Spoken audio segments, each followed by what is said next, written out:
முன்னாள் பிரதமர் முகைதீன் யாசின் மீது குவாமுசாங்கில் உள்ள செஷன்ஸ் நீதிமன்றத்தில் நாளை காலை தேச துரோக குற்றச்சாட்டு பதிவு செய்யப்படும் என்று எதிர்பார்க்கப்படுகிறது. 15வது பொதுத் தேர்தலுக்கு பிறகு அரசாங்கத்தை அமைப்பதற்கு தேவையான எண்ணிக்கையில் உறுப்பினர்கள் இருந்த போதிலும் சில காரணங்களால் தம்மை பிரதமராக பதவியேற்க முன்னாள் அரசரால் அழைக்கப்படவில்லை என்று முகைதீன் கூறியது சர்ச்சையை ஏற்படுத்தியது. அவரது கருத்துகள் அவருக்கு எதிராக 29 போலீஸ் புகார்களுக்கு வழிவகுத்தது மற்றும் பகாங் அரண்மனையின் கண்டனத்திற்கும் ஆளானது என்பது குறிப்பிடத்தக்கது. தேச துரோக குற்றச்சாட்டுக்கு உள்ளான 3வது எதிர்க்கட்சி தலைவர் முகைதீன் என்பதும் குறிப்பிடத்தக்கது.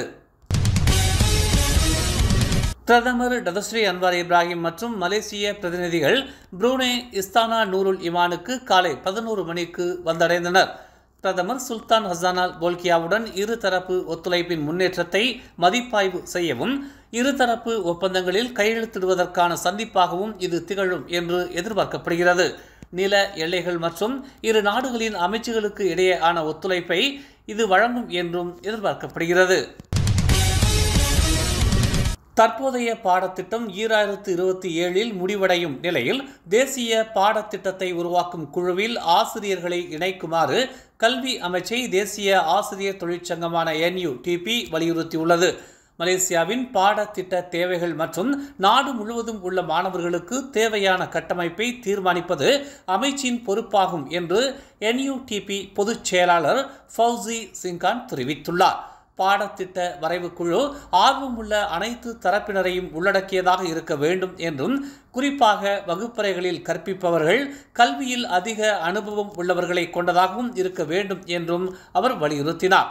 தற்போதைய பாடத்திட்டம் சரியானதா இல்லையா என்பது மாணவர்களை கல்வி தேவைகளுக்கும் எதிர்கால வேலை வாய்ப்பு மற்றும் தொழில்துறை தேவைகளுக்கும் தயார்படுத்துமா என்பதன் அடிப்படையில் இருக்க வேண்டும் என்று அவர் குறிப்பிட்டுள்ளார். துணை பிரதமர் அமாட் ஜாகிர் ஹமீடி குட்டி என்ற பெயரை பயன்படுத்தும் போது பொய் சொல்கிறார் என்று முன்னாள் பிரதமர் மகாதீர் குற்றம் சாட்டியுள்ளார். அந்த பெயரில் எந்த அடையாள அட்டையும் தமக்கு வழங்கப்படவில்லை என்று மகாதீர் கூறினார். தாம் பிறந்தது முதல் மருத்துவராகும் வரை யாரும் தம்மை அந்த பெயரில் அழைத்ததில்லை என்று 99 வயதான அவர் இன்று உயர்நீதிமன்றத்தில் தெரிவித்தார். இஸ்கண்டார் குட்டியின் மகன் மகாதீர் என்ற பெயரை கொண்ட பழைய நீல ஐசியின் நகல் தன்னிடம் இருப்பதாக ஜாகிட் கூறும் வரை அந்த பெயர் எங்கும் தோன்றியதில்லை என்று அவர் கூறினார். இது ஜாகிட்டின் கட்டுக்கதை என்றும் தெரிவித்தார். ஜாகிட் குட்டி என்ற பெயரை பயன்படுத்தியதாக கூறப்படும் குற்றச்சாட்டின் பேரில் மகாதீர் ஜாகிட் மீது வழக்கு தொடர்ந்துள்ளார். இது தம்மை இழிவுபடுத்தும் வகையில் குறிப்பதாக மகாதீர் தெரிவித்தார். கடந்த 2017ஆம் ஆண்டு ஜூலை 30ஆம் தேதி ஸ்லாங்கூர் கிளானாஜயாவில் நடந்த அம்னோ பிரிவு கூட்டத்தில் குட்டி என்ற பெயரை இழிவான முறையில் பயன்படுத்திய ஜாகிட் தன்னை இழிவுபடுத்தியதாக மகாதீர் அறிக்கையில் குற்றம் சாட்டினார். ஊழியர் வருங்கால வைப்பு நிதியகமான EPFஇன் புதிய தலைவராக அரசாங்கத்தின் முன்னாள் தலைமைச் செயலாளர் ஜூகி அலி நியமிக்கப்பட்டுள்ளார். அவரது நியமனம் செப்டம்பர் 1ஆம் தேதி முதல் அமலுக்கு வரும் என்று EPF ஒரு அறிக்கையில் தெரிவித்துள்ளது. கடந்த 2020ஆம் ஆண்டு முதல் பதவியில் இருக்கும் அமாட் ஃபத்ரி ஜாகிருக்கு பிறகு ஜூகி அலி பதவியேற்கிறார். அரசாங்க துறையில் விரிவான அனுபவம் பெற்ற ஜூகி கடந்த 2019ஆம் ஆண்டு டிசம்பரில் அரசாங்கத்தின் தலைமைச் செயலாளராக நியமிக்கப்பட்டார். கடந்த ஆகஸ்ட் 9ஆம் தேதி அவர் ஓய்வு பெற்றார். கோலாலம்பூர் மஸ்ஜித் இந்தியா பகுதியில் மண் நகர்வில் புதைவுண்ட இந்திய மாது விஜயலட்சுமியை தேடும் நடவடிக்கை இன்று 4வது நாளாக தொடர்ந்தது.